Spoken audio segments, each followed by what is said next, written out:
అనుకున్నా ఇంకే రాష్ట్రంలో లొల్లి పుట్టలేదు, ఇంత నిమ్మలముండి ఇన్ని రోజులాయే ఏడేమైతలేదని అనుకుంటూనే ఉన్నా, షూర్ అయితేనే ఉన్నది. సెంటర్లా స్టేట్లా ఒకటే పార్టీ పవర్లుంటే ఏం లొల్లుండది. ఆడోటి ఈడోటి ఉన్నాయా అంటే ఇక ఉన్నట్టే తాపకో పంచాది మోపైతుంది. ఇగో గిట్లా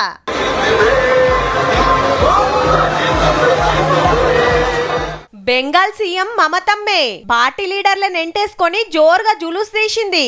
ధర్నాలు నిరసనలు ప్రతిపక్షాలు చేస్తాయి గాని సర్కారోళ్ళు చేసుడేంది అంటారా?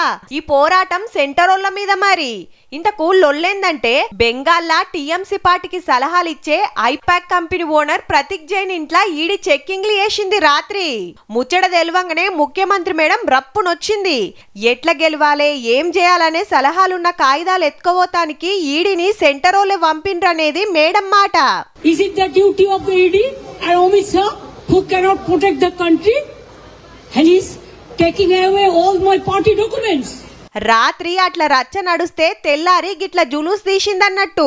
ఢిల్లీలో సుత సెంటర్ హోంమంత్రి అమిత్ షా సార్ ఆఫీస్ ముంగట ఇంటి ముంగట తృణమూల్ కాంగ్రెస్ ఎంపీలు ధర్నాలు చేస్తే గుంజుకపోయిండ్రు పోలీసులు. చల్ అంత జూట. ఓ స్కామ్ ఎంక్వైరీ కోసం వస్తే అడ్డం పడ్డారని ఈడీ ఆఫీసర్లు హైకోర్టుకు పోయిండ్రు.